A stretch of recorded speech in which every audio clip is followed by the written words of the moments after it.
This is a dangerous groups that we're dealing with now.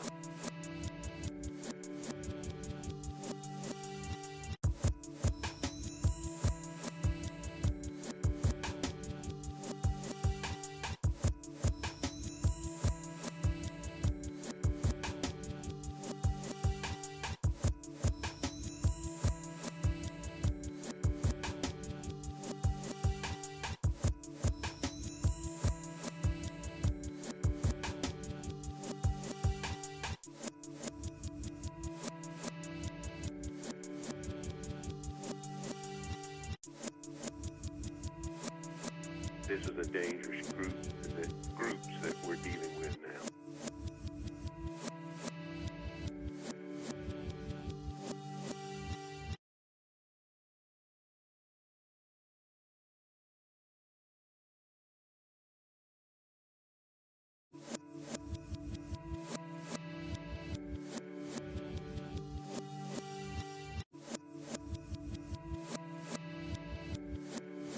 This is a dangerous groups that we're dealing with now.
This is a dangerous groups that we're dealing with now.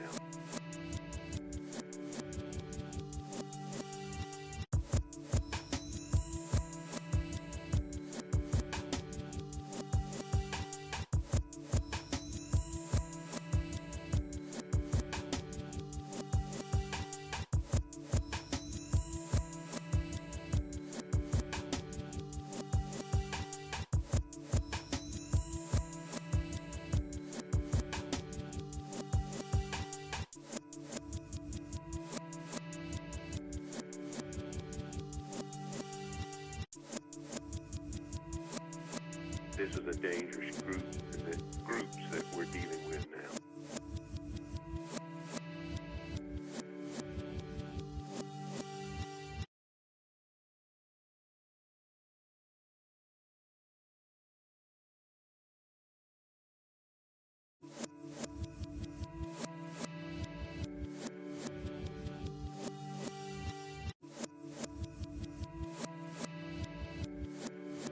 This is a dangerous groups that we're dealing with.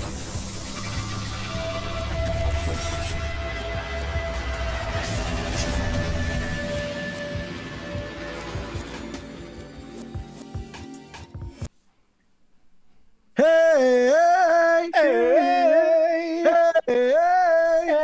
hey, let's go Buffalo. Guys, pregame football, pregame playoff football.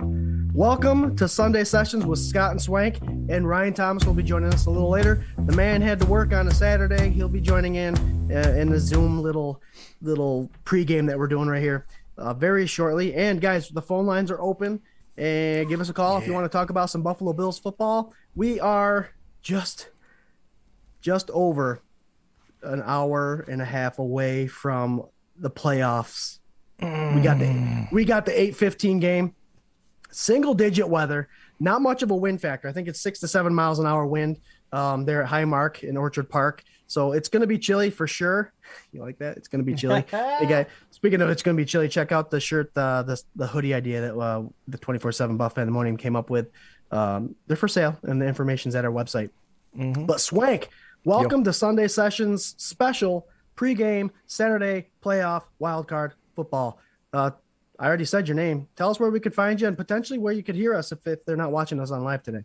Listen, you can find me on Twitter at Swank247BF, and you can find Jared at Jared247BF, and you can find Scott at Scott247BF, and you can find us all over at 24/7 Fandemonium, Buff Fandemonium. I am really excited for today's show.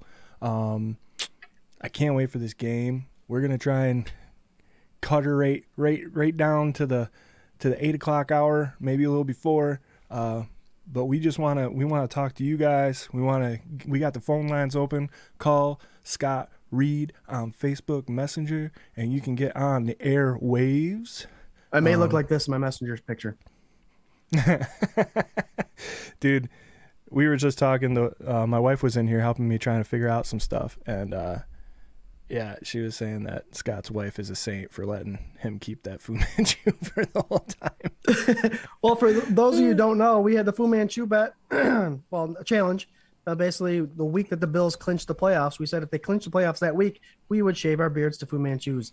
I'm keeping mine until I'm not saying when, and Swank let his grow out because the deal was you had to do it for the show, and they did it for the show. It was pretty awesome. But I'm going all out. I'm going Minshew style, Fu Manchu, chest hair broken out, bandana. You got it. You got it. We got some cool stuff going on. We got some people that are going to be calling in that you may know. We might have some special guests giving us some inside from the stadium. We got a lot of crazy friends that are out there right now.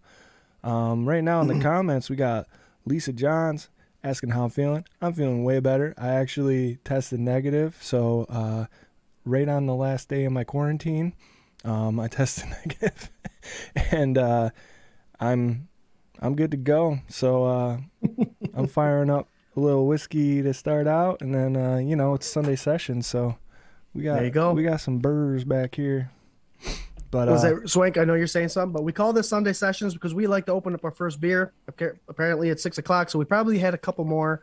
This probably isn't our first, but I am drinking this Middle Finger Lakes IPA from Reinvention Brewery here in Shortsville, New York. Wonderful place, great beer. They have food there, great environment. Hook them up. Crazy. What are you drinking? Right now I got a little Crown Apple and ginger I'm finishing off, but then I got some of this Industrial Arts Pocket Wrench. It's a session IPA, and then a little hazy guy. And then I got this fantastic Nectar of the Gods. Pabst Blue Ribbon. What does Jared always say? Or you? It won a blue ribbon once. It won a blue ribbon once, yeah. There you go. There you go. Real quick here, we are going to do the giveaway for the Andre Reed helmet right off the bat. But I just wanted to say what's up to a bunch of people. We got Emily Johns. Lisa says she's got it now, man. Lisa Johns, sorry to hear that. Hope you get better. We got Joaquin Trujillo from New Mexico. What's up, man? Thanks for welcome. tuning in. Yeah, I saw a couple new names on there, Swank. We got Joey Hatch saying that playoff logo would make a sweet sticker. We might be able to do that. We got Dennis, Lonnie, my boy Brent Thomason. Oh, man. Hey, thanks so much. Thanks for all. Thank you, guys. Brent says that I'm drinking the finest horse piss from Arkansas, Miller Lite. There you go. It goes down easy. My question is, how did they get it in the bottle there, Brent? Real quick, guys. Last week during the K-Gun report, as you know, we do Sunday sessions, but 24/7 Buff Fandemonium also has a K-Gun report that goes live every Tuesday at 8 o'clock. We did a giveaway. And we are going to spin that Fandemonium Wheel of Destiny. Hell yeah. Thank you to those that participated and leaving a comment, because that's what you do here, guys. You leave a comment during the show and you get entered to win. That's how easy it is. Swank's got that Fandemonium Wheel. Fandemonium Wheel, Destiny. Let us know when you're going to spin it. You ready? Yep. Hold on. Uh-oh. We're going to do this. Oh, boy. What do we got? You know. Sound effects. Here we go, baby. Who's get that Andre Reed? Uh-oh. That's a local boy. That's Robert Badette, right down the road. Congratulations, Robert. Robert Badette won the Andre Reed COA authenticated Hell mini yeah. helmet. Congratulations, Robert. Robert's on the show all the time. So, hey, man, thank you for your being a supporter for sure. And congratulations, man. Cheers. Thank you for being a friend. Cheers. Thank you for being a friend. So, guys, we got a lot to talk about. Not only pregame football, but there was a lot of stuff that happened this week. And we'll get to it all, but I'm going to throw it out there. With the Jordan Poyer All-Pro, Micah Hyde second team. That bomb, the bomb that was dropped by D. Williams and Brandon Marshall during that LaShawn McCoy interview that they had, that confirmed a lot of things, but I think, the Patriot fans are still all in denial about it, and I've seen it personally. They're in denial about it, coming straight from the horse's mouth. A lot of information. We'll go over that in a little bit. And then obviously, guys, what we're thinking about this playoff game, there's a lot to it. And Swank, I didn't tell you this before, but I want to share something personal later as far as what this game means to me and to a lot of us 36, 37-year-old and older fans. 38. There you go. So you'll understand. Oh, yeah. Oh, man, playoff football. Swank, how would you dress for this game? If you were there, how would you dress for this game? Did you hear what Daryl used to do? Daryl Talley? So his wife posted out, and if you don't follow her on Twitter, man, she is funny, and she does not give a fuck. Like, she's great. She was saying that before the Spider-Man Under Armour, he used to rub his whole body down with Vaseline and then put on extra size pantyhose all over his arms and legs, and that would trap the heat in. And he said he was Under Armour before Under Armour was Under Armour.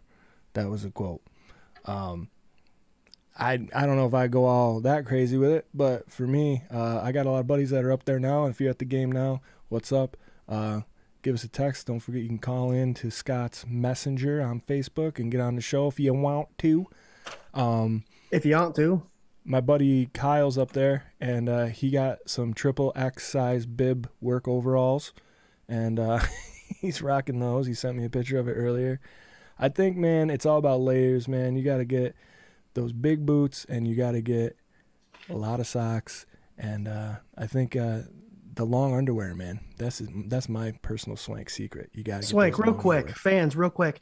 I know I asked you, Swank, how you would dress, but how about we have Mark Maddox tell us exactly how he would dress for the football game? Friend of the show, Mark Maddox. Let's friend go. Friend of the show, Mark Maddox. He's coming in. I'm gonna say, Mark, come on in. Hey, Mark, how are you? Oh, we can't hear you, bud. Oh no, we're still working on sound. Yep. Mark Maddox, obviously, guys, a great linebacker for the Buffalo Bills back in the early '90s. He went to the Cardinals, so if the Bills play the Cardinals in the Super Bowl, he's probably going to be torn a little bit. But no.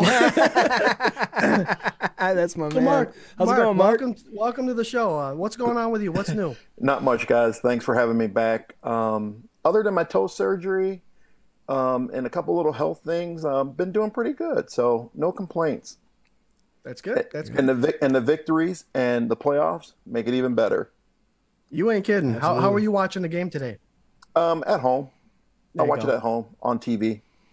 There you go. Me too. When this is over, we're going in the comfort of our own home, nice and warm, drinking some beers, having some snacks, and it's me and the wife and my 5-year-old who's just getting into the game. So it's pretty awesome.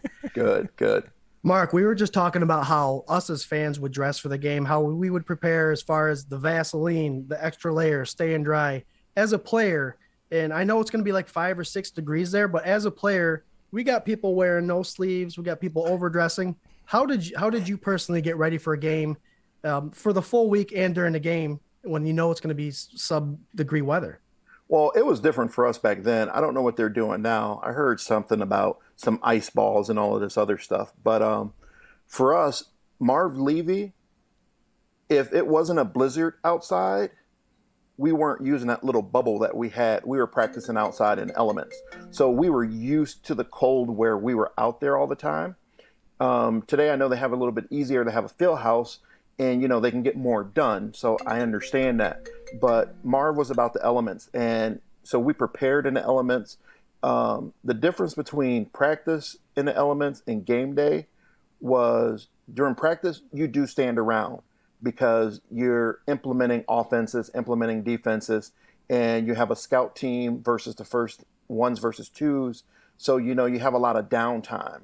Mm-hmm. It's not go, go, go, go, come off the field, wait for a change of possession, and go back in. So we were relatively dressed really, really, really warm on practice days. But come game day, everybody had their own routine. Some guys wore a couple pair of shirts and stuff like that.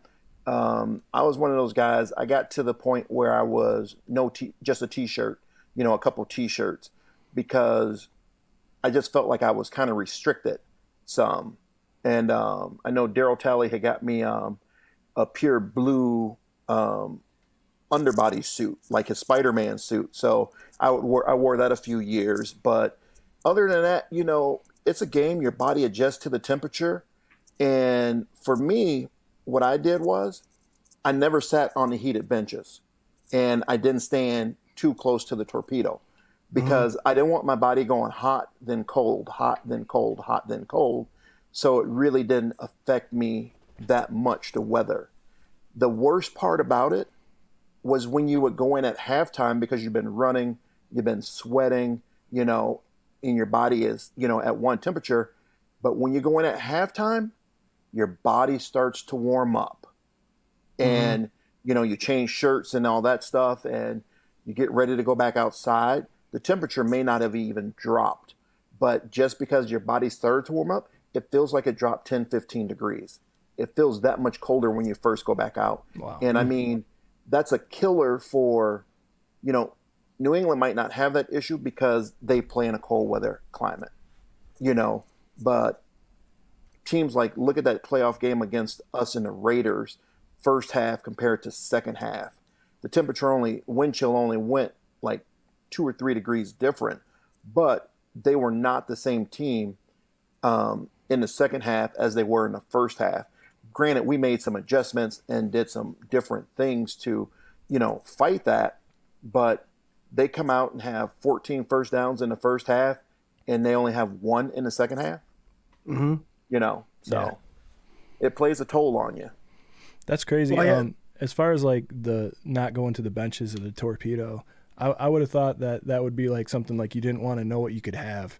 Like you're already cold and you're like, I don't even want to know what that's like. I just want to stay where I'm at. No, it was just that for me, I found that I felt that I was colder when I would get on and off the heated benches or in a torpedo. If I ever stood near a torpedo, I was far enough away from it that I could barely feel it, where it didn't warm my body up more than I wanted it to be.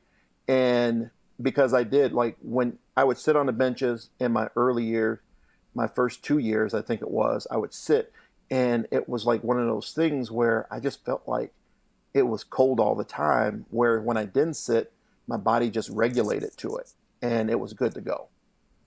Right. I mean, nowadays they have those oversized jackets that cover almost everything. They have the helmet warmers. You put your helmet on there. Because I remember when I used to play ball, when it was cold out, I used to hate putting the helmet back on because the helmet became hard as a rock and rip your ears. And I did have hair at one point. It'd rip your hair and all that stuff. So the luxuries they have now, it's still cold for them. But when they go off to the sidelines, they have all those options.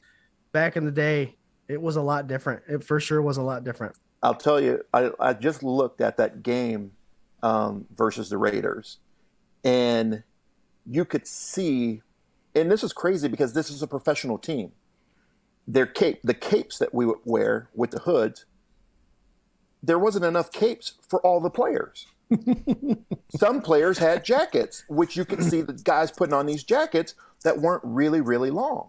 Mm-hmm. And I was just thinking to myself, I'm like, that is funny that we're an NFL team and we didn't have enough capes for every player on the team on the sideline when there should have been 60 capes on the sideline easily. Right.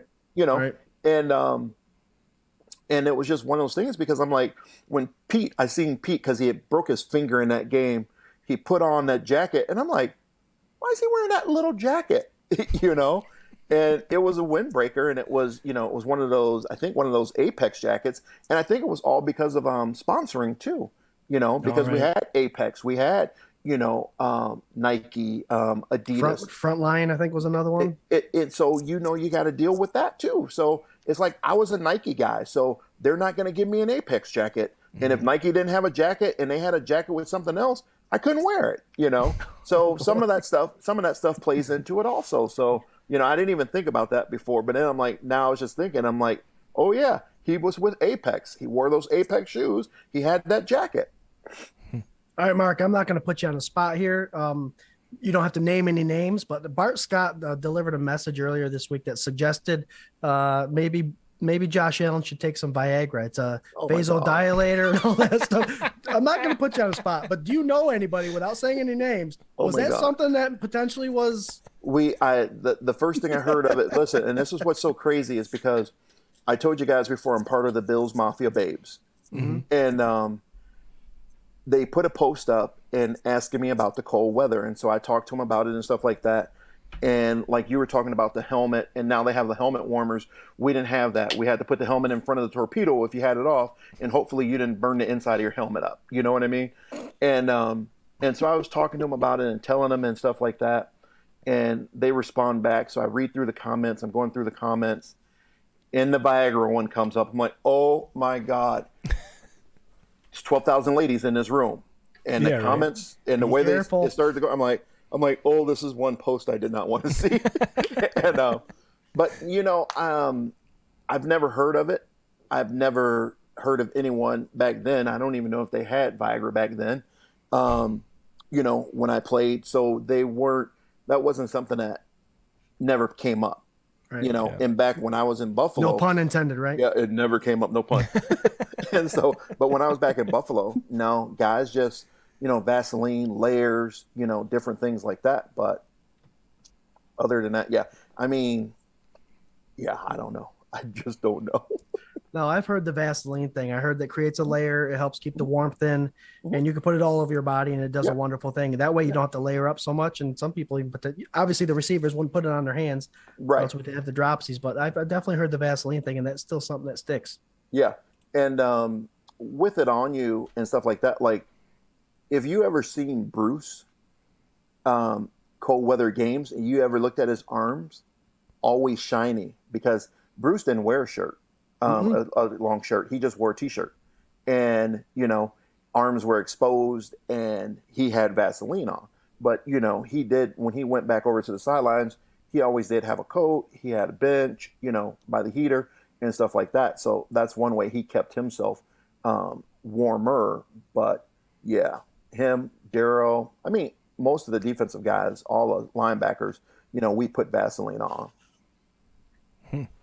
I was asking Swank what he does for the game if he was to go. And something else I've heard was when you go to the field, they've got the cement, the concrete floors. To bring like a pad of foam with you or cardboard will help keep your feet warm, and the rest of your body will stay warm.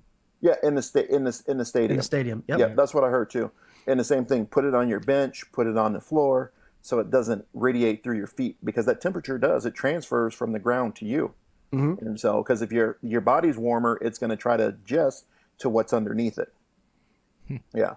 But usually, and you would think today, with today's technology, they do it in ice, in hockey, they regulate the temperature of the ice to get the ice, that they would have something in areas of Green Bay, Buffalo, New England, these outdoor stadiums that get this severe cold, where they could actually, you would think they would have the sidelines, at least they heat it to 30, 40, 45 degrees, so that players don't have to worry about that. Because, the one thing is, you don't want your feet cold. When your feet are cold, your whole body's cold. Yep. So they do have the warmers, like I said, where we could stick our feet in, but you can't stick your whole foot in. You can stick your heel in. Your heel's warm, but your toes are still on the outside.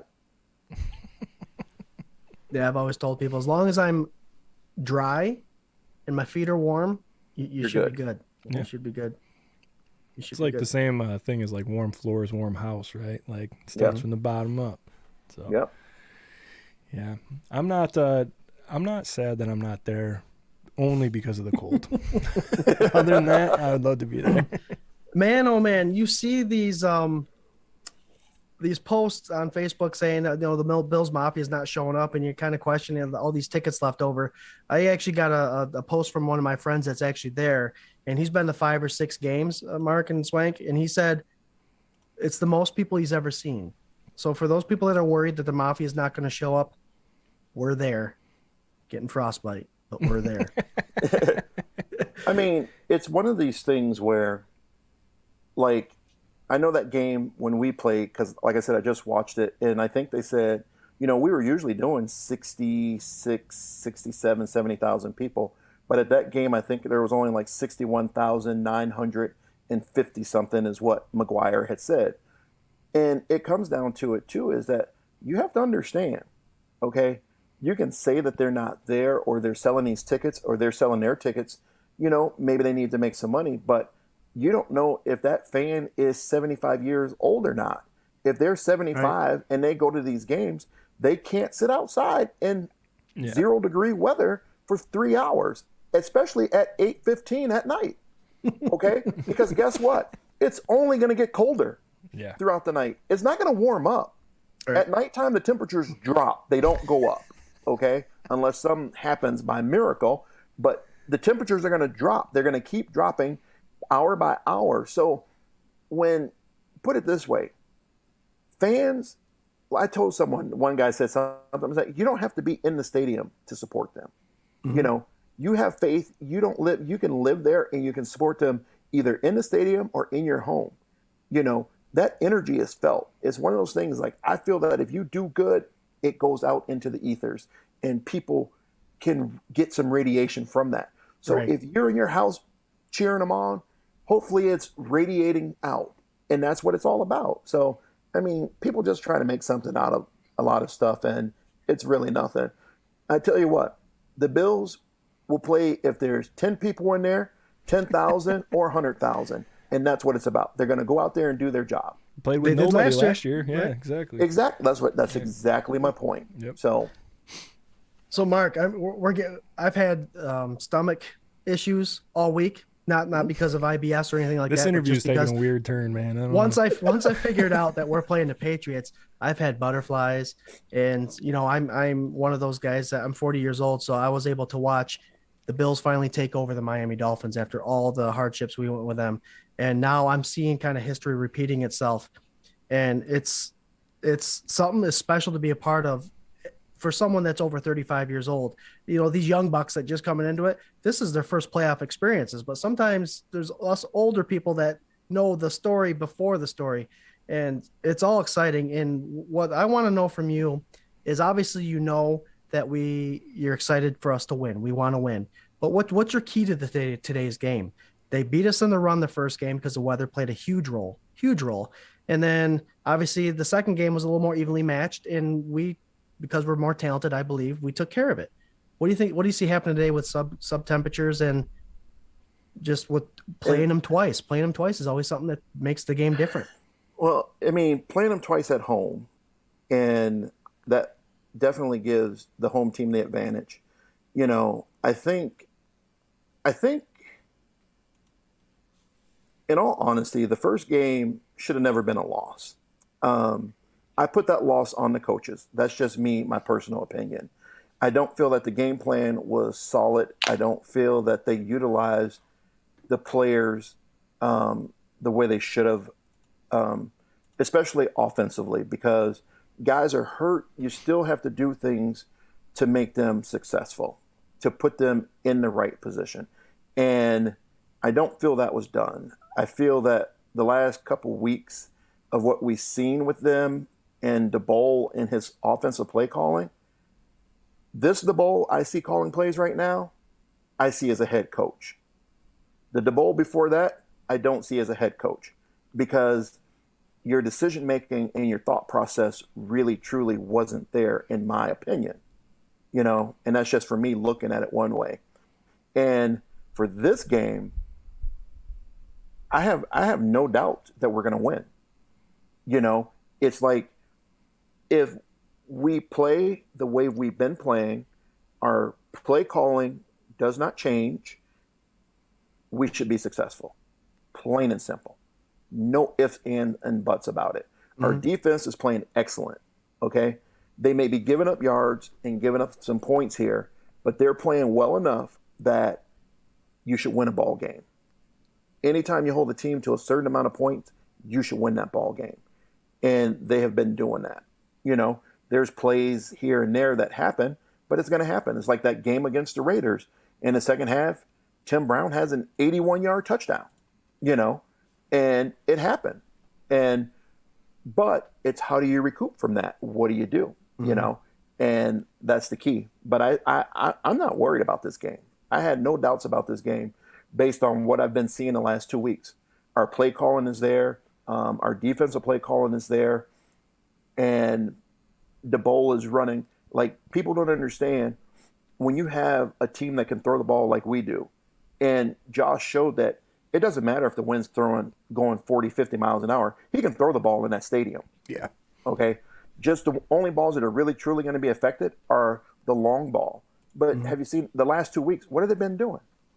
They've been hitting the check down. They've been getting the back out the backfield. And what does that do? It opens it up for the underneath receivers, for the mid-level receivers, right, which also opens it up then for the deep ball, which we've been throwing short, or we've been throwing check downs. We've been throwing short, medium, and long.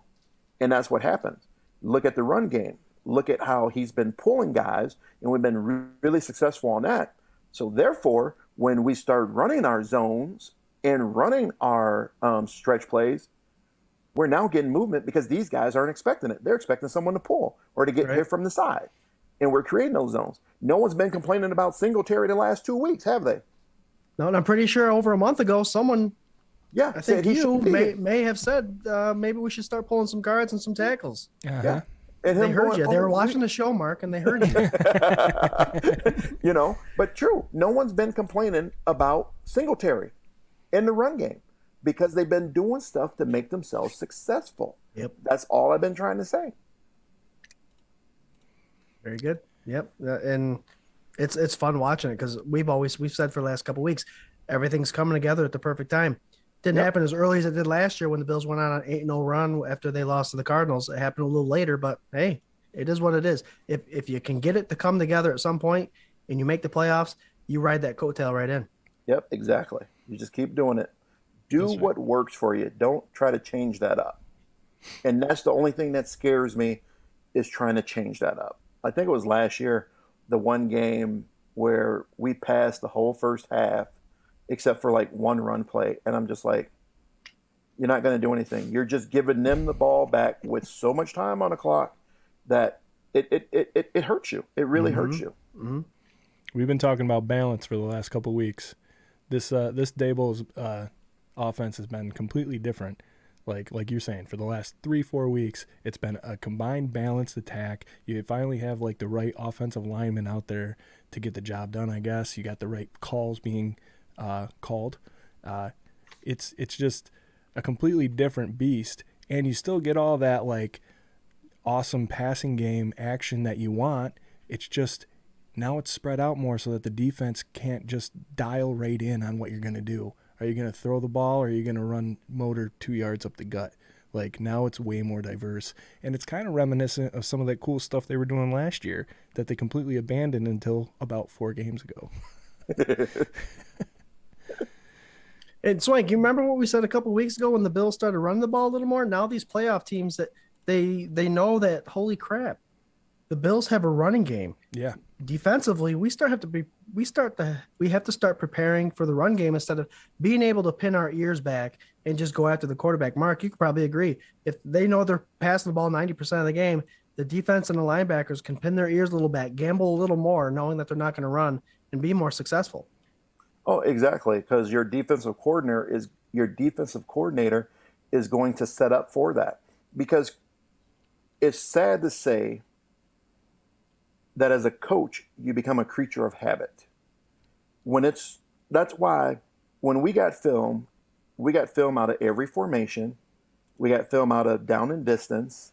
We got, first and 10. We got all those plays. Second and 7 to 10. We got those plays. Second and 3 to 7. We got those plays. Second and 1 to 3. We got those plays. And when you watch those from a team, they do the same thing over and over and over. So, or they have 3 or 4 maybe plays that they do over and over and over. And so when you watch film, you read that key, you know that. So now that's exactly, like what you're saying. We know that on first and 10, they throw the ball, 80% of the time. Guess what? We can blitz. Okay, we don't have to worry about the run. We don't have to worry about the run beating us on a blitz, because that's when you really want to have a good run play set up, is on a blitz based on what a defense normally does. So if they're blitzing from the weak side and you got a strong side run set up, they just got themselves outnumbered, and you should be pretty successful. So teams will do that. Defensive coaches will do that. But when you're doing what they're doing now, you have to be prepared, and you just can't do that. Like we knew when the Raiders played back last year in that second half, when it was 2nd and 1, they were running the ball. We blitzed every gap. We had every gap full, But, it's game plan and preparation. But if you can change it up, like if they would have called a play action pass on that play when we blitzed on second, or when we filled all the gaps on 2nd and 1, we would have been screwed. Torched, yeah. But tendency. I thought you said Tennessee. I was like, Tennessee. No, not Tennessee. No, yeah, you can't. You know what, Mark? And the thing is people can go online now and check out tendencies. It's all available to anyone, and so that's why I think there's a lot of armchair managers out there that say, "Why are we doing this? Why are we doing this?" These guys get paid the big bucks to try to confuse people. We know the tendencies. The coordinators get paid with big bucks to make those tendencies not work. Big news this week, guys. Jordan Poyer. I know we got snubbed. in the Pro Bowl for sure this year. For sure. Everybody. I know Dawkins made it and Diggs made it. Those are the only 2, right? And then the alternatives. Yep. So Jordan Poyer gets first team All-Pro, and Micah Hyde gets second team All-Pro. Big congrats to those guys. It's weird to have someone make a first team All-Pro and not a Pro Bowl, right? Yeah, it is. But it's one of those things that I know he's not really thinking about it right now. I think we are fighting for it for him because we feel he truly deserves it. And, it's just hard when, it's a league of, 16 teams and, 16 other safeties and, and the way the numbers play out and stuff like that. And it sucks that he didn't get voted in. But he's not concerned about that right now. He's going to go out and show who he is, and at the end of the season, he will be like, "You guys made a mistake," and his play will speak for him, plain and simple. And so I've never on any team that I've ever been on, and they were talking about a guy should have been a Pro Bowler or this or that. They were like, "Hey, I'm going to do my job, and my play is going to speak for itself. You guys can figure out whatever you want, and do whatever you want." Just like look at Steve Tasker. Steve Tasker, one of the greatest special teams player in the history of the league. One of them, and one of the greatest ones, not being a returner. Okay, because your returners get more recognition and more notice because of their return yards and touchdowns and stuff like that. Yeah. But his play on the field and changing a game really hasn't gotten looked at where he should be going into the Hall of Fame. Willie, you never know with the way things go, but it's just one of those things that his play spoke for him, and you can tell the support and love that he has based on the people who rallied behind to get him, in, and all the stuff that you see on Facebook and this and that was just unbelievable. So the love and support is there, but he deserves it, but it hasn't happened. Yeah. So, Mark, I made a point to tell people the other week, not many times you can go look at a player's highlights for special teams and have over an hour of video and none of it be returning. It's all just tackles, and Yep. he was a great receiver as well. Yeah. Mark, on Sunday sessions, we usually do it on Sunday, an hour and a half before the game starts. And we like to tell people what the actives and the inactives are. The active and inactive list just came out for the Buffalo Bills. It looks like inactives are going to be Marquez Stevenson, Matt Breida, Bobby Hart, Tommy Sweeney, F.A. Obata, Ellie Ankow, and Joe Giles Harris, which means Emmanuel Sanders will be active. Punter Mac Hawk, he had a rough week last week. Some people blame him not punting in 2 weeks, but those eyes said rough. Yeah. Boogie Basham, who had a good week last week. Spencer Brown, Greg Rousseau are among the key players who will return for their first playoff game. 2 practice squad elevations will be inactive tonight. Okay, Ankow and Giles. So we got a healthy roster, and it doesn't surprise me much of the actives and inactives. So we're coming in with who we thought they are, who they thought we were. Get them, Denny. I think it's interesting looking at that. I mean, Stevenson, he's still put in the corner, right, for being inconsistent. So I don't know. Do you guys think we're going to see Isaiah back out there, or are we going to have Micah back there just making sure Josh gets the ball? When he said that he was inactive, I was thinking that it's still going to be Micah Hyde back there. You know, just consistency, you know. And one of those things, then, you know, he's good. And he hasn't messed up, so I think they're going to stick with that. No, I'm glad you took that point, because I think we all have the same thing in mind. Swank always said, if they kick us the ball 6 times, we want Josh Allen to have the ball 6 times. And Micah Hyde's the guy back there that's pretty sure-handed. And you know, for punt returns, if you're going to get 5-10 yards and bloop-de-bloop, that's not worth anything. If you fair catch every darn catch, then that's worth Josh Allen having the ball and letting that offense do what they got to do. Yep. He's a smart player, so you don't have to worry about that. And I mean, you want smart decisions and stuff like that. And he is, you know, he's a true veteran, so he knows the little things to do and not to do. Yeah. It's funny. Well, we were talking last week about, you know, Andre Roberts, and I was always a big proponent of keeping Andre Roberts for the amount of money that they were paying him and all that stuff. And I was kind of complaining about it during the game where he fumbled. Like, it was like perfect timing where I was like, see, we should have just kept him. And then he dropped the ball and turned it over, and it was a big show, you know. And I was like, well, that's why I'm here, you know. Yeah. I'm here and they're there. But, I mean, it's another thing, like you're saying, people were like, look at Breida. Breida's a great running back. Yeah. Mm-hmm. But he has problems holding on to the ball. And, you know, it's like, do you want to get him in the game? Yes. But can you really, truly afford to get him into the game? That's the question. Yeah. Right. You know, what is the risk versus the reward? He runs for 25 yards on one play and gets you in the red zone, and then the next play he turns the ball over and gives the ball to the other team. Does you no good. Yeah. You know, or you got Moss or you got Singletary who will get you 5 or 10 yards based on whatever call you call, coach. You know, did you quote your coach? I love that. Coach. I love that. And so, you know, you get that 5-10 yards, you're happy with it, and you get another 5 or 10, you're happy with it, you're not turning the ball over, at least you got an opportunity to get 3 points on the board. You know what I mean? Yeah. So it's all about points, and it's all about field position. What's going to get you better field position? And like you brought up the punter from last week, which I understand. Enough said. I understand one bad kick. Yeah. Okay. You're a professional. I don't care how bad the wind is, you know, but you have a bad kick and then there's a penalty and you get the kick again to make up for that first bad kick. And then your second kick is worse than your first kick. Oh my God. The Jets coach was livid on the sideline out of his mind after the first kick. And I'm like watching him, I'm like, oh my God, I don't blame you, coach. You should be pissed. Yeah. And then turns around and he's like, oh, okay. That's it for me. Thanks. Yeah.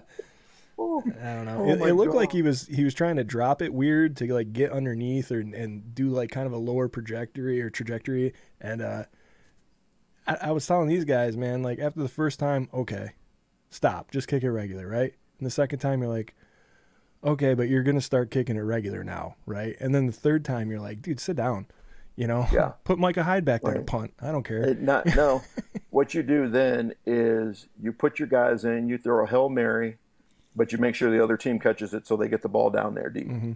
I'd rather have Josh throw a 60-yard interception Yeah. than to have a 20-yard kick. Right. A third down long interception is just like a punt, right? Mm-hmm. Yeah. And, well, what happens is some of the, not to say this, but some defensive guys aren't too smart, okay? And Knock it down.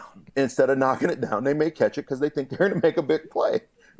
It's the emotions of the game, though. The emotions of the game put you in a situation where you don't have to think. They can get away with it the first time, throwing a deep ball long and giving up the interception. But the second time, they're going to be like, yeah, we should just drop this. You know what I mean? Hopefully. Because the coaches would tell them that, too, so. So, guys, real quick, I have Mark. I don't know if you ever listened to this podcast. It's a pretty good podcast. The guys talk sports. He talks football. He talks MMA fighting. Ryan Thomas from Thomas Take Sports Podcast is about to join us here. I'm going to throw him in on conversation here on the Zoom. Let's see if we can see him. There he is. He's a big Bills fan. He talks everything. He's on the radio. Mark, listen to this guy's voice. He's got a radio voice. Like 100%. Ryan, let me know if you can hear us. I can hear you. Hey, what's up, buddy? Can you guys hear me? Yeah. We got you. We got you. Yeah, we Good hear stuff. you. Look at that. How's it going, Mark? It's going pretty good, sir. How are you?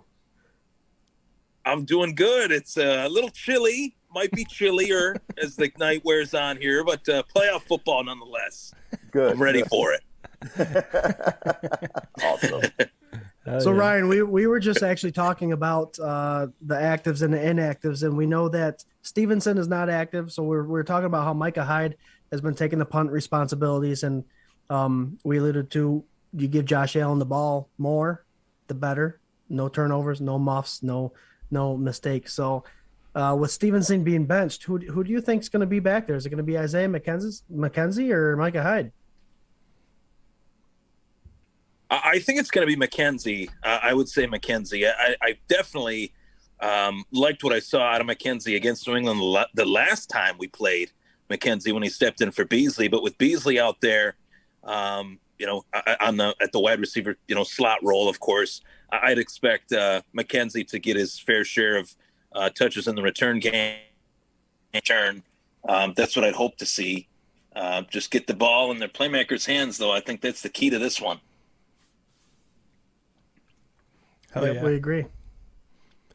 Yeah, we were, I don't know, we were thinking maybe Hyde for the safer route, but I could see it going either way. I think Isaiah's earned his stripes back. I mean, I don't know what else he's got to do other than just to continue to be consistent, Mark, if somebody loses their spot like that temporarily, like what's that process like for like a player's head? I know it never happened to you, but like but like, Oh, well, it happened. yeah. Yeah. It's one of those things where your mindset is you just have to go out and do your job because it's all based on opinions of the coaches. When I played back in the day, after Walt Corey left, Wade Phillips came. Wade Phillips drafted Damian Covington. Damian Covington was his guy. I wasn't his guy. I started 14 games and practiced all week, went to Miami, go to the stadium. There's nothing in my locker. I'm inactive. That's how you found out? Yes. Wow. And so, Wow. So it's one of those things that you just still go out and do your job, So you don't think about losing your job. You think about how can I win my job? How can I, get back on the field? And you get back on the field by working hard, producing, when you are on the field. You make a mistake, you make up for it. Like I was telling you in that game, I got called for holding on a punt, and I really didn't hold him. We kind of got chipped by Marcus Patton and fell down, and he fell down with me, so they called holding. The next, we had to punt again, and Chris Moore had put the ball out at the 4-yard line, and so we punt again, backed up now to like the 30, and Chris hits another great punt, and Tim Brown's coming to the sideline, and I swear almost took his head off. So, you just make up for those mistakes, and that's what it's about. There was another play in the game where John Fina, actually, the guy beat him on an inside move, comes up, clubs the ball from Kelly, and guess what? Ball lands right in Fina's hands. He takes off running, him and Glenn Parker, for the first down. Ran like 15 yards. The guy was moving, okay? Wow. And you make a mistake, you make up for it. And so as a player, if you lose your spot, you don't think about that. You think about, I still have to do my job, regardless to whether I'm in the game or I'm on the sideline. I always have to be available. I always have to be ready, because in this league, it's always next man up. And so you just better be ready to go. You better be ready to get things done when you're given that opportunity. You work your way back in by doing what you have to do.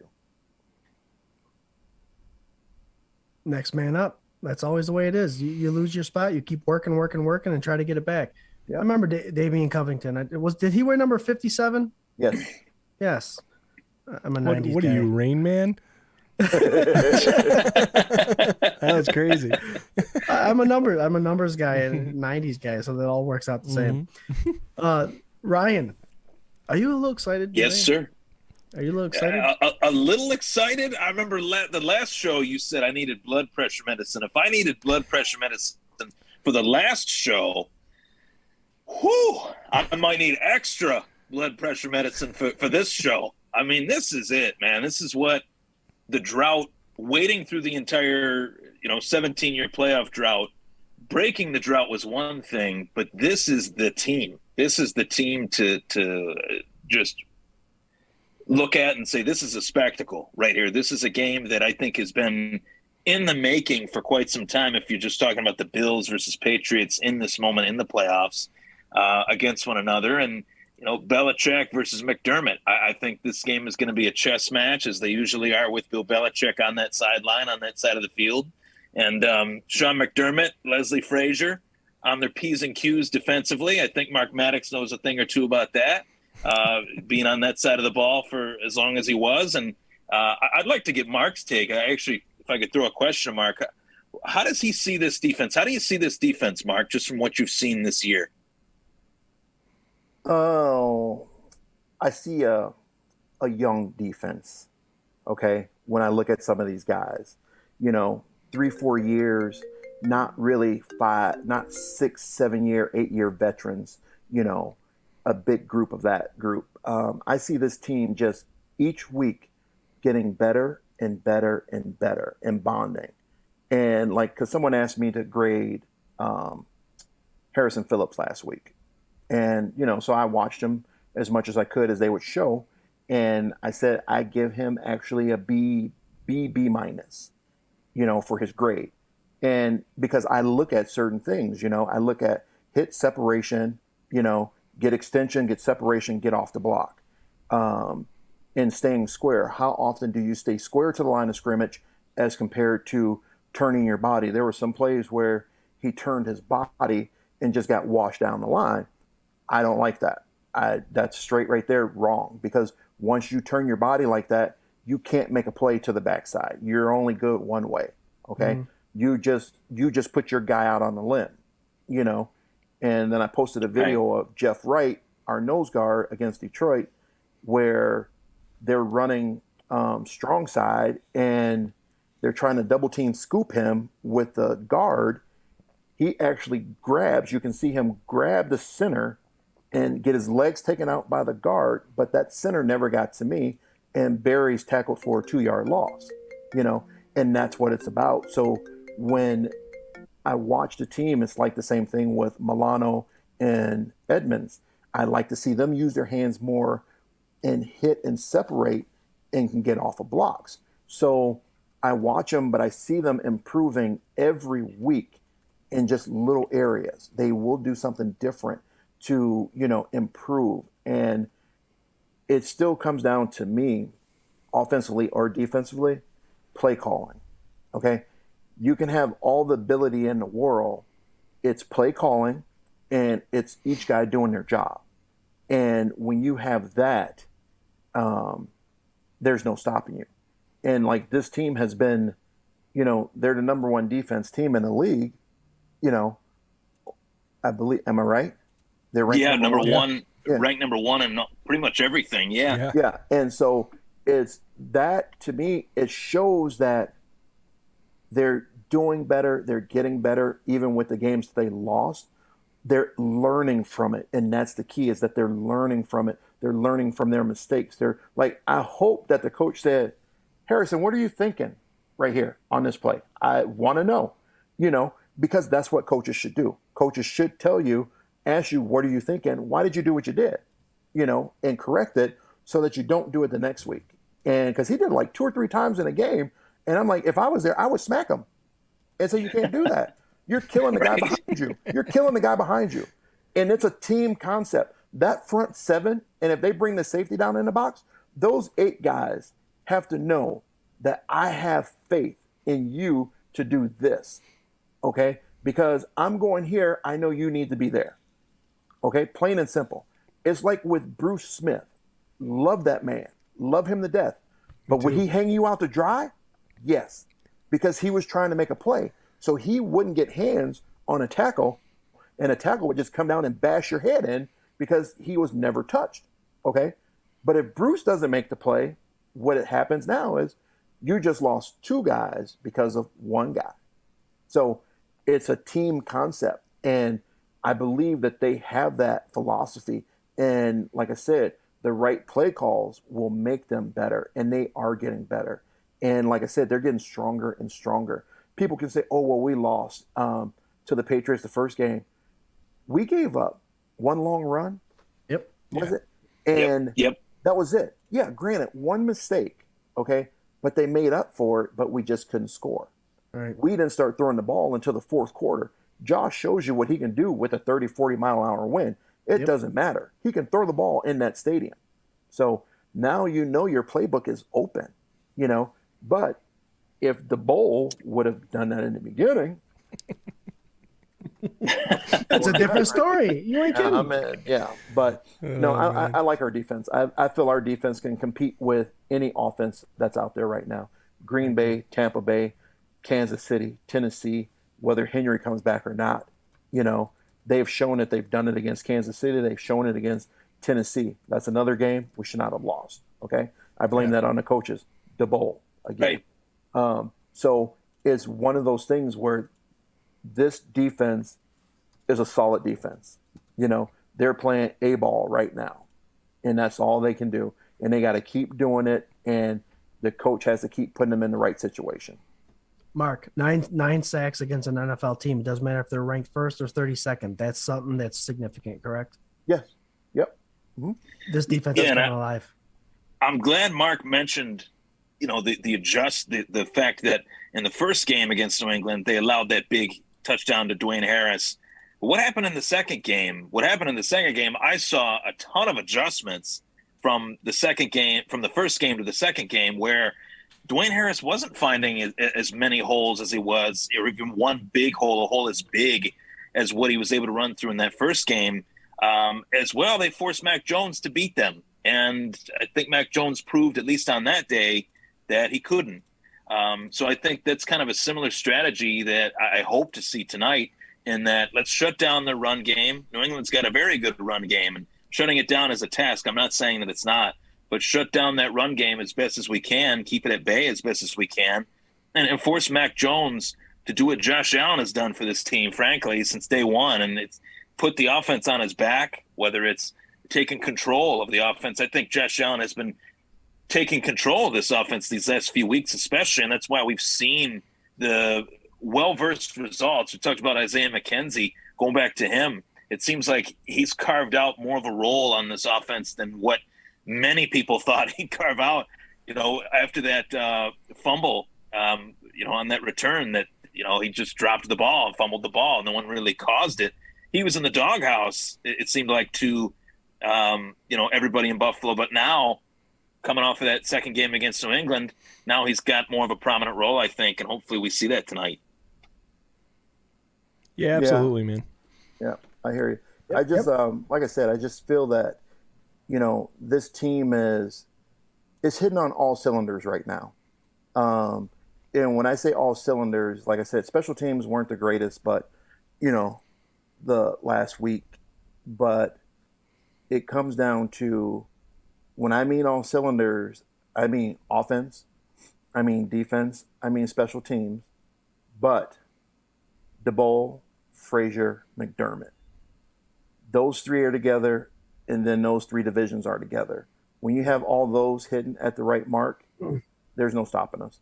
And like I said, I have no doubt in this game. I have no lack of confidence in us winning this game. Just because I've seen what we've been doing. I've seen how we handled New England in New England, which we should have did here at home instead of trying the game plan. Like I said, that was there. But other than that, I see them killing the Patriots tonight. Ooh. We're gonna write that down. And I'm gonna text you tomorrow tonight. Okay, Mark, I love it. Hey, Mark Maddox's hat it. take: kill the Patriots. Mark, what? You're in a different time zone. What time is it where you are? It's only 5:30. 5:30. All right, brother. Well, man, I'm telling you, thanks for joining us. Yep, I know no it's problem, guys. dinner time for Appreciate you. I it, already man. had dinner, so my belly's full. I'm filling it with beer now. No, the insight you give us is amazing. And guys, if you're watching right now, hit up Help One Foundation. It's an amazing foundation that Mark Maddox set up, and it's a continuing thing year round. They're pretty amazing, and they're helping out kids all over the place. So Help One Foundation. I'll put out a link later tonight. Mark, thank you very much for joining the show. Again, like I said, we love the insight from you. That's why I asked that question right off the bat. Well, how do you prepare for a cold game? But, take care, feed the family, and Godspeed, my friend. God bless. Thank you. All right, sir. Good job. Thanks Go for Bills. coming on. Go Bills. Go Bills. Go Bills. All right, baby. You guys have a good one. You too, man. Take care. You too. Man, that's always amazing with Mark Maddox. What a guy. Dude. You ain't kidding. Ryan, I'm telling you what, when we have Mark on the show, he's been on the third time, and the guy is such an insight. We could talk till we're blue in the face about how we think we know the game of football, and then he jumps in, and he straight up Right. he has that awesome conversation with you. He's not judging or anything like that. I said something the first time we had him on. He's like, well, to the contrary, Scott, this is, and he takes it like a grain of salt and just explains things. Yeah. And he's awesome. And he's Very, very informative, even from that, 15-minute stretch that I was on with him. And I think he really hit the nail on the head when he said that if McDermott, Dable, and Frazier are firing on all cylinders, this team is dangerous. I think, that wasn't what he said word for word, but I think that's what he was alluding to. And that's what we've seen these last couple weeks here. And I mean, Mark Maddox out of Northern Michigan, drafted 1991, ninth round pick 249, late round guy that etched a role on this team for 8 seasons. So I'll take his word for it. Take his word for it. He doesn't pull any punches too. He's like one of the nicest guys, but he won't let anybody skirt, man. He definitely dogs Dable enough to where he owns my heart right now. Because like every time we come on the show, we talk about offensive play calling, and he's just not afraid. Not afraid to tell it like it is. What's that? I love that. Yeah, man. I love that. Yeah, it's just it's so refreshing to have a player perspective, somebody that's been there, like, and he's man, most recurring ex-player guest on anything 24/7's ever done. I think this is the 3rd time he's joined us, man. So it's amazing. Great stuff. Yeah, man. And like I said, I'll throw out the foundation again. It's Help One Foundation. You could donate there. We have it on our website plenty of times, guys. Help him out. He helps kids all over the place. They do bowling tournaments. They do bowling raffles. They do Christmas things, and it's pretty awesome. And he's been involved for quite some time. So, Help One Foundation, www.helponefoundation.com. You look them up, donate for sure. So, guys, since there's three of us here, Yeah. I know we've got a half an hour left, but I definitely wanted to touch on this topic. I know we're talking Bills Patriots, and this is definitely Patriot conversation. I don't know if you saw this, Ryan, but Swank definitely did. The little conversation that happened earlier on this week that involved D. Williams, linebacker from Denver Broncos, Brandon Marshall, wide receiver from Denver Broncos, talking about the Patriots' current offensive coordinator, Josh McDaniels, and the situation that they found themselves in. And for Bills fans, we knew it all along. For skeptical fans, they kind of were pushed over the fence, and now they're deciding a certain way. And obviously for Patriot fans, they're still in denial. I listened into a radio conversation today that the guy had no idea that this conversation happened, and he's in denial, saying none of this ever happened. It's all false. Did you see it by any chance, Ryan? No, I did not. So D. Williams, a linebacker from Denver Broncos, and obviously Brandon Marshall, great wide receiver.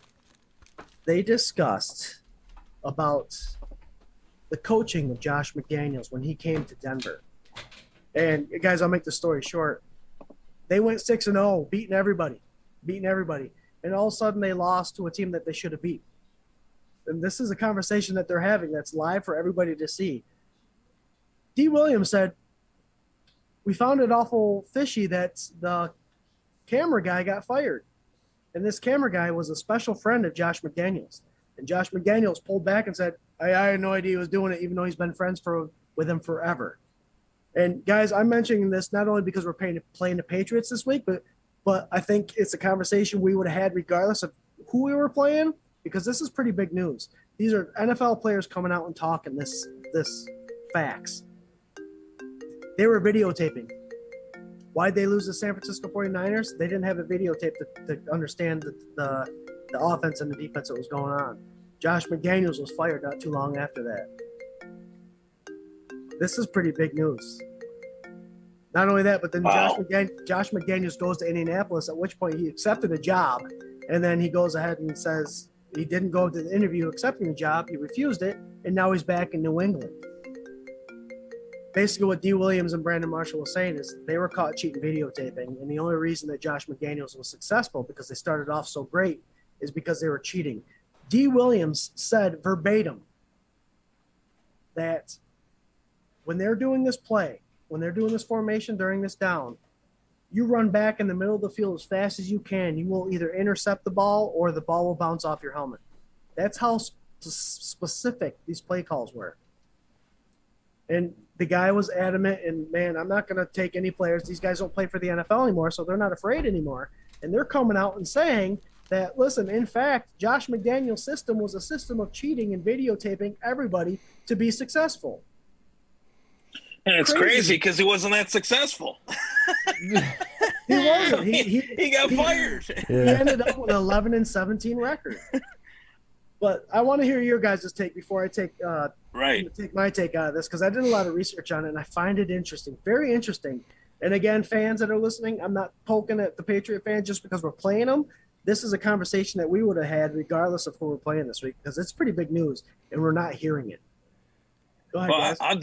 I definitely, you mentioning that has me thinking about this show that's been out, over the last, 8-9 weeks on ESPN Plus. It's The Man in the Arena with Tom Brady, and each episode is Tom Brady's ultimate pursuit of the Super Bowls that he's played in. Each episode is a season kind of recapping and recapturing the buildup to what led them to go to those Super Bowls, and going back to the whole, Deflategate thing, as well as the Spygate saga. We lived through that. We remember that pretty well. I thought going into the show, okay, I kind of know what this is going to cover. I kind of know the gist of this story. And I didn't really know anything about it. Watching that show back again and going back and revisiting it, there was a lot to that Tom Brady definitely new. And I think that there is a lot of fans out there that don't want to admit that because they say Brady is the GOAT. And I still think he is the GOAT, whether he knew or whether he didn't. But they had people hired to specifically do one thing and one thing only. It was to capture Eric Mangini's practices with the New York Jets when Mangini was once Bill Belichick's right-hand man. They wanted to still see what the Jets were doing, and they got caught. Then you go back, and then you fast forward 10 years after the fact, just before Deflategate actually hit the mainstream media headlines. They were trying to videotape the hapless at the time Cincinnati Bengals and got kicked out of their stadium.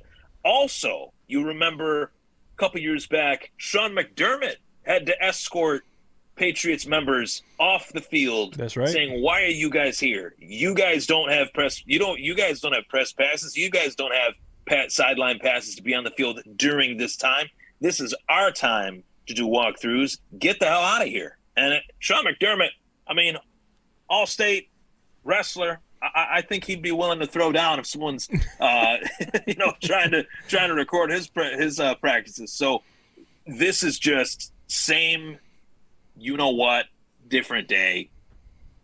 It's not shocking, and it's sad because I think this stuff has been going on for a long time. I mean, there was stuff about Bill Walsh back in his days with the San Francisco 49ers turning off the opposing team's headset. Bill Parcells said anytime they were at Candlestick Park, their headsets would go off. It wouldn't happen anywhere else. You go back to Don Shula and the 50 years ago now today that the Dolphins went undefeated, 17-0. Nobody's done it since. Don Shula was the head of the officiating committee. So come on, put two and two together, people. It's not rocket science. Some I wish people it was, can't. but it's not. This is Mic drop. This is say Swank. What are your feelings on this, man? This is big news. I mean, it's not big news. It's just par for the course. If it creates like somebody to actually do something about it, then it'll be big news. But other than like being like a video that every Buffalo Bills fan in their heart has known that the Patriots are a bunch of fucking cheaters for like the last however long, 20 years, however long Belichick's been there. It just kind of reinforces it. I really liked watching Shady's face during that whole thing. That was so funny. And he kept repeating, "It's the Patriots way." Uh-oh. Yeah. We got a call coming in. I've been ignoring there it calls is. because we had Mr. Mark Maddox, but we got a call coming in. So hold on here, guys. Guys that have tried calling, we've had a couple. We're sorry, but Mark Maddox was on doing his thing, and we don't want to interrupt. Score update: Cincinnati 26-19. Hello? There's 2.5 minutes left. Hi, this Hello. is Sunday Sessions with Scott, Swank, and Ryan. You're on the air. Hey, it's Jared from 24/7 Buff Pandemonium. How's everybody doing today? I'm sorry, sir. What was that? Guys, you guys are doing a great job. It was awesome seeing Mark on. You guys are rocking it. I have a question for you, though. What's up? I'm going to ask the question and I'll hang up. You guys can talk amongst yourselves. Oh, talk off the air? Nice. Yep. No, so you guys are the Buffalo Bills are in the playoffs once again, obviously, and in history has shown that they throw in a trick play or two every game. Do you guys see a trick play happening tonight? And if you do, what is it? Go. Thank you, guys. Great Have a good night. question. Thanks, caller. Thank you, caller. I thought he was going to hang up. Hang up. In case anybody was wondering, Jared did not tell us what his question was going to be, even though we've been talking to him all day. What do you guys think? We going to see some trickery? I do. It's the playoffs. Got to keep a team on their toes. We got the guys to do it. That's the biggest thing. They have so many wrinkles to this offense that I don't even think we've fully even seen yet, which is part of another side of criticism that we share, especially Swank and I think. I see Swank nodding his head. Yes. So that's that's a side of criticism that I think you could throw a table to that we haven't really seen the full wide-ranging array of skill at the skill positions that we have on this offense. And whether it's Beasley or McKenzie or Stephon Diggs, I'm just gonna throw this out there. I think we're gonna see a pass from Stephon Diggs tonight. They tried that, right? Early a couple games ago, they tried to pitch it back to him. Yep. That would be sweet. I mean, that's par for the course for me, man. I mean, Smoke threw one. Who else? Didn't Bees? McKenzie? Didn't McKenzie throw one? Yeah, McKenzie might have threw one. I know Bees threw one. Yep. Yeah. I think if you look back at the history of playoff games, that first drive, I always take it back to that first drive in Houston, the first time that Josh went to the playoffs, and they had the best play calls.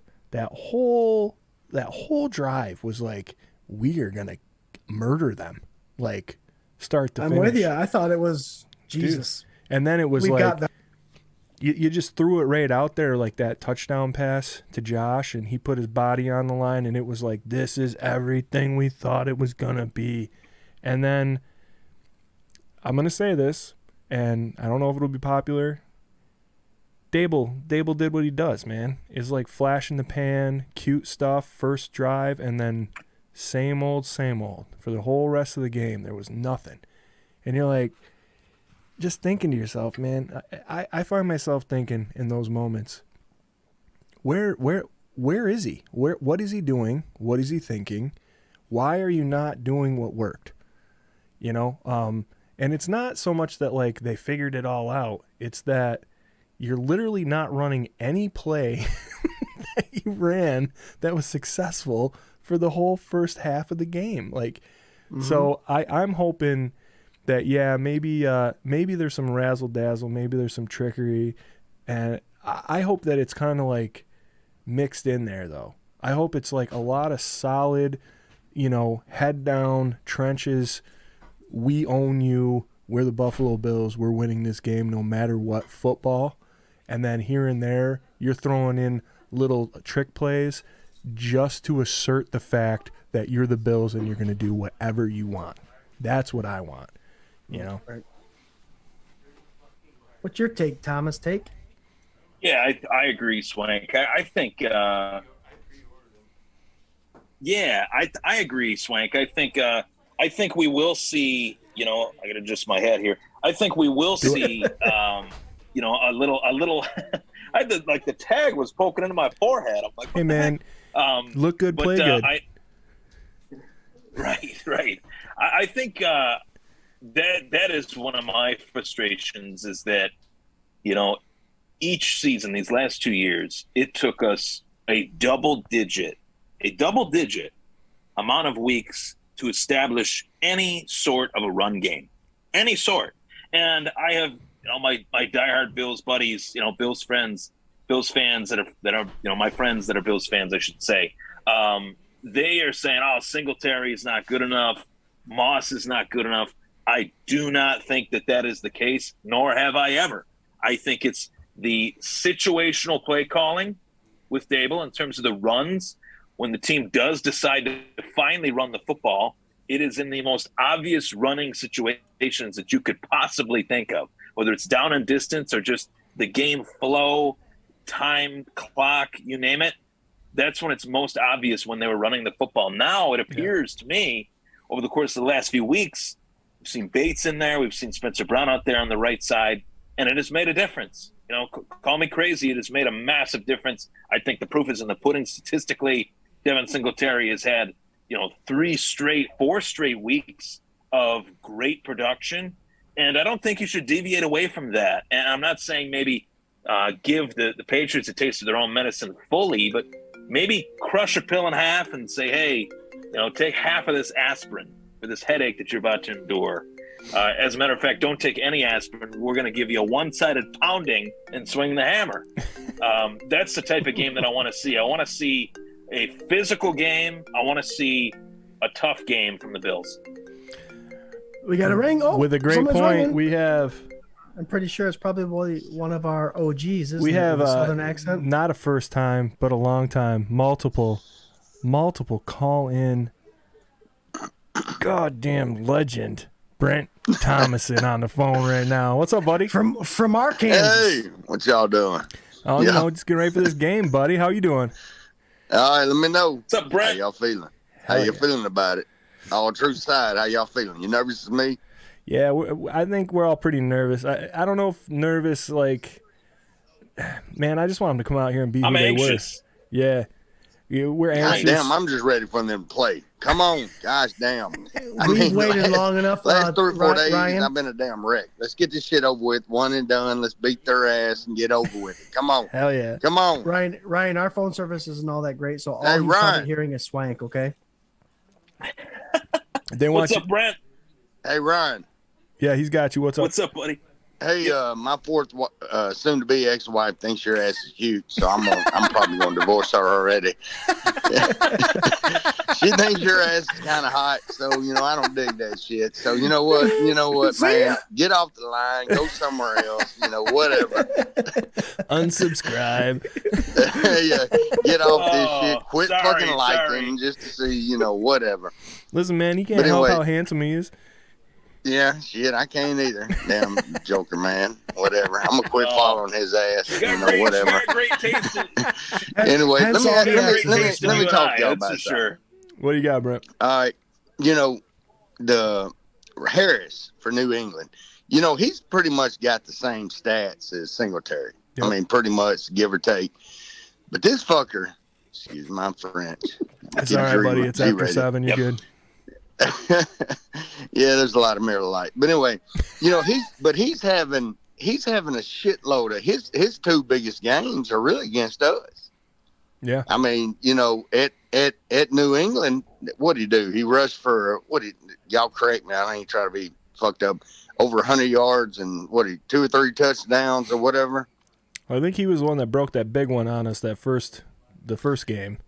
And then There's like 4 games first game, where somebody he had broke a big one. Yeah, So, half his yards were off of one run. Jonathan Yeah. Taylor, it's always somebody that breaks a big one on us. We got to keep that shit at bay, man. We got to keep that at bay because I don't know, man. It's with this weather, which I heard is like 7 degrees and sunny up there. I mean, correct me if I'm wrong. Am I close? bikini weather, man. But yeah, y'all should see me in a bikini. But anyway, I'm gonna tell y'all something which we need to really watch in the red zone. Go ahead. What's the tight end? Hunter Henry? Is that his? Yep. That guy. He's not really a bad of a tight end. And if we can keep in at bay in the red zone, maybe we'll be all right. Let me get y'all's thoughts on it. What do you think?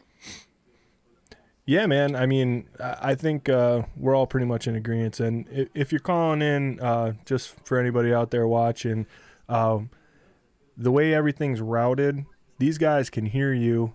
You'll probably only hear mostly me. Right. And that's just something that's I got to work out between the board and everything else. But these guys heard all the that's questions fine. and shit. So Hell, Swank, that's all I want to talk to You just wanna anyway. talk to me? Your ass.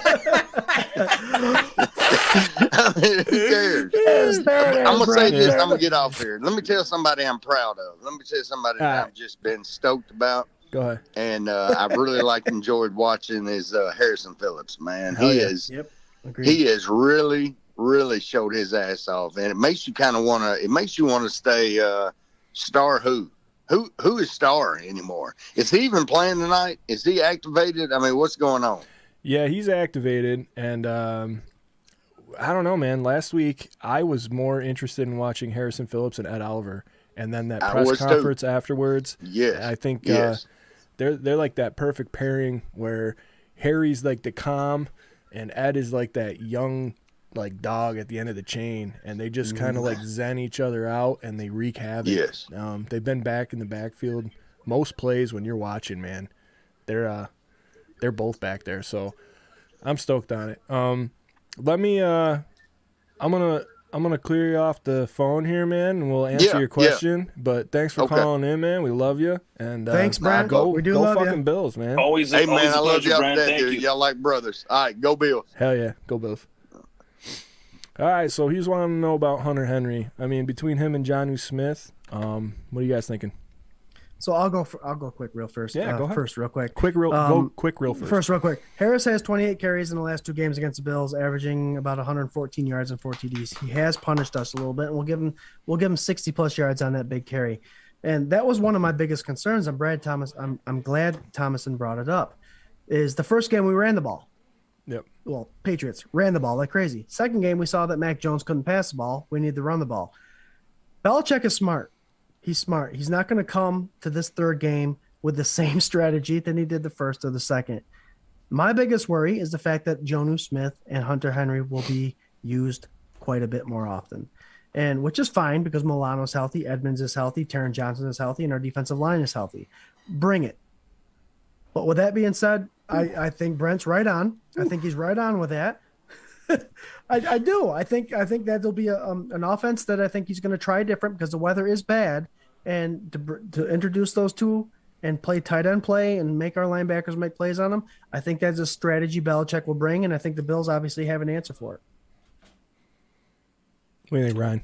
I like it. I like it, Scott. You know, when we talk about this Patriots team and what made them better than what they even thought they would be, I think it is the fact that you have two athletic, big, strong, and quick tight ends. I mean, these get for the size that Hunter Henry is, and for the size that Jonnu Smith, you know, with the size that they possess, the fact that they can move as quickly over the middle of the field as they can is pretty rare. And the fact that the Patriots kind of had this clean slate heading into the offseason, they were able to kind of add really whoever they wanted.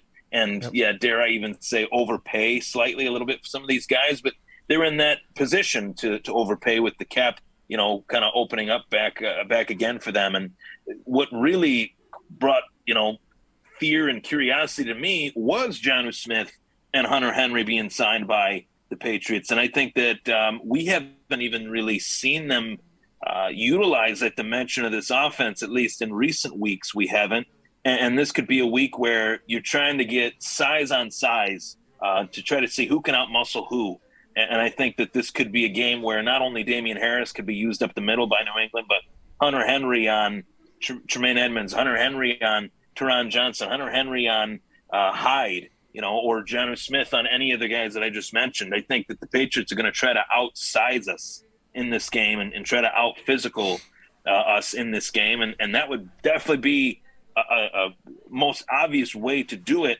But I also throw out there that anytime the Patriots try to get the ball to Hunter Henry or Jonnu Smith, sometimes it opens things up for a Kendrick Bourne over the middle or a Kendrick Bourne on the sideline who, when he's down the sideline, man, he's dangerous. He's somebody that is physical, that can get that breakaway stiff arm and you know, run right down the sideline. So think of it that way. If they do try to get Hunter Henry or Jonnu Smith the ball and don't succeed, it will open someone else up if Buffalo is keyed in on those other players. Just depends on the matchup being in our favor or not. And I trust, to, you know, Scott's point, bring it. You know, the defense is healthy, the offense is healthy. Let's see who's better. Let's go mano a mano, and that's what makes this game so damn exciting. Hell yeah, man. I agree with you. I think that's really like one of the only hands that Belichick has left to play, right? He's got to get those two tight ends involved. He's got to try and get some semblance of like Gronkowski, Hernandez kind of thing going on.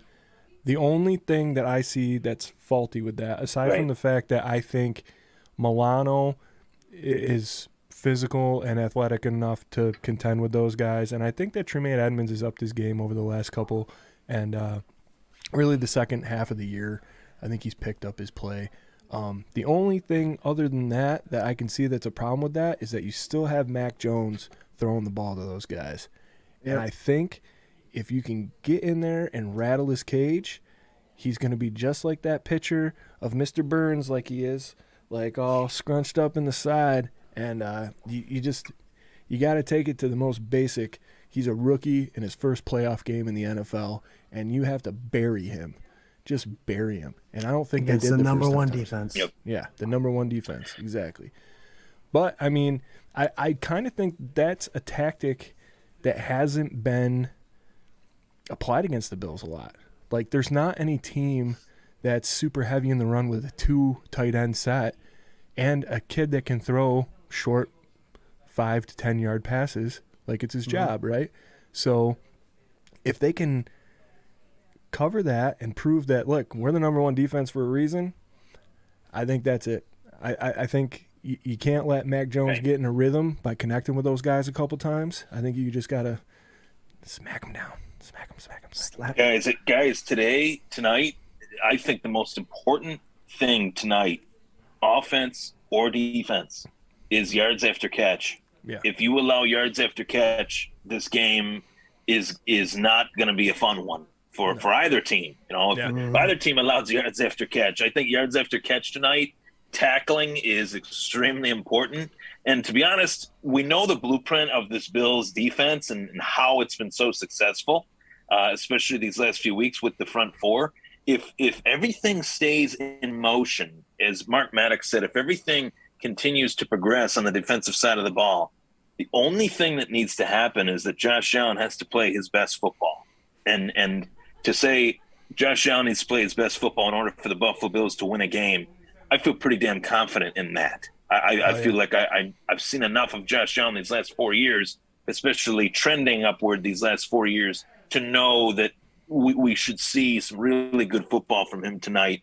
And that will be a huge factor, of course, as it is every week. But in particular, in an X's and O's methodical matchup like this one, Josh Allen's got to be on his P's and Q's. Nothing crazy, nothing forced. And more touch, less velocity. That's what I hope to see on some of these throws tonight. Well, especially fellas. definitely with as cold as it is, right? Like Stephon Diggs even said, he's like, I told him, like, you threw it to me too hard. That's why I dropped that TD pass. Like, and Harrison Phillips saying, "Who cares how cold it is? Let's go play some football." Shit, dude? Yeah, absolutely. How many catches is Harrison getting? All right, go ahead. Might be chilly. It might be chilly, guys. We could talk forever about this game. We've got 18 minutes until kickoff. Real quick, I know we got just a couple minutes, and again, I hate to cut us off, but this is where we are. We're at playoff football, and I don't think any of us want to miss it. We got. I got people showing up. We're getting in there to drink beers and watch. I got a pizza. I got a pizza to eat. Me too, man. We got 3 minutes. Let's take a minute each. Give us your score prediction and your final thought for today, guys. We'll start with Robert Burdett. Congratulations on winning that helmet. Swank, go ahead. I thought you were starting with Robert. All right, man. In the Swank hot minute right here, the hot take minute, I'm going to say, Bills, take this to the next level. We're in divisional next weekend.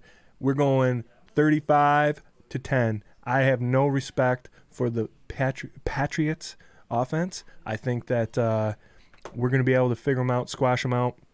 I think the run D is going to be better, and I think you're going to see Josh Allen light it up in the first playoff home game ever at full capacity. Boom, boom, my boom, X boom, Factor boom. real fast. My X Factor, our boy Harry, horrible Harry. He's gonna get in that backfield. He's gonna show what's up. Him and Ed. Harry, if you were listening to Mark Maddox, don't turn your body, contain your gap, fill your gap. Man. Don't spin your body and screw anybody over. That's why we do these shows. Harry, come on, man. The guy below me, Ryan Thomas, thanks for joining us tonight as you do us every dude. Sunday at Sunday sessions. Hopefully we'll be talking next Sunday. Give us your Thomas take, as in this Thomas Take Sports podcast. Go ahead, my friend. Yes. Thank you. Thank you for the plug there. I appreciate that. And thank you for having me on. Of course, as always, it's a pleasure joining you guys. Look at that. Your minute's up. Okay. I'm up now. And just kidding. So, I think that the X factor in this game is going to be Devin Singletary. And I think that he has been the X factor these last few weeks. I think if the Bills play at their best, I think Devin Singletary can continue to be an X factor and a dimension of this offense that, as I alluded to earlier, took Brian Dable double-digit amount of weeks to finally figure out. Okay, so now we're moving onward and upward. We got the run game involved. I think that'll be crucial for tonight in the weather and crucial for just the Bills in general. So Devin Singletary, I'm rolling with him as my X factor. And the score, I think this is going to be a chess match. I don't think this will be a high-scoring game, but I do think the Buffalo Bills will find the end zone 3 times, and the Buffalo Bills defense will show to the world, Pro Bowler. Hell yeah. You hate us because you ain't us. And 21-10 is my final score. Dude, interview quote. I love it. Mic drop. For those that are watching, Cincinnati won. Yeah. First time Cincinnati. Yes. No one has ever been able to text a message saying Cincinnati won a playoff game. Apparently, I heard that earlier. It's been 31 years. So congratulations to Cincinnati. Hell yeah, man. Apparently, he's not getting his teeth. What do you say, Swank? He's not. He hasn't cut his teeth? cut his teeth yet, so they're just giving him a win. My final thought, guys, I'm going to make it fast. I'm going to talk fast. You know how I can do that. For us 35, 36 plus year olds, it hits us a little different. This isn't just a game, a playoff game where we win one, we advance to another. Okay. This is a playoff game against a division rival. We did this before. Miami went 19 years beating us. Okay. The record between 1967 and 1986 was 4-34. They handed our asses to us. Okay. We're going through the same thing. We didn't really establish our dominance over Miami until we hit them in the playoffs in 1990, where we beat them 44-34. History repeats itself. It's been 20 years that the Patriots have been kicking our ass. 20 years. So this isn't just a wild card game. This is a wild card game where we've handled them the last 2 years. We swept them last year, and we beat them 1 out of 2 games this year. Okay. This is a game now. We are in the playoffs. This is when it matters to the Patriots. This is when it matters to the Buffalo Bills. We handle our business. Okay. I'm emotional about this because I was a part of that. We've had 20 years of heartbreak, 20 years of ass kicking, 20 years of bullying. Okay. Not only do we need to, we've already established the AFC East. Now it's our time as Buffalo Bills to go ahead and establish the AFC. Okay. 5 weeks from now, and I'm going to say it, when we're holding up that Lombardi trophy, it'll be 20 years of pain that's done. It'll be wide right that's done. It'll be Music City Miracle that's done. It'll be the team that never could finish that's done. Let's start off by beating the Patriots, the team that's bullied us and pushed us around for 20 years, and let's do it in the playoffs against Belichick. And let's continue. Bring on Kansas City, bring on Denver or the Bengals, and bring on the Tampa Bay Buccaneers or the Green Bay Packers. It's our time. This is our window. The Bills have brought a team that can do everything. Root loud, root hard, cheer them on, be positive. And we're going to be talking to you on Tuesday on the Kagan Report about how the Bills are playing the next team in the playoffs, because I have faith. I love my Buffalo Bills. I always will. And they need us just like we need them. Go Buffalo. Go Bills. Cheers. Hell yeah, cheers. Amen. Love it. Welcome to Sunday Sessions. We'll see you next Sunday at 11:30 if the Bills play in the afternoon. Go Hell. Bills! Go Bills!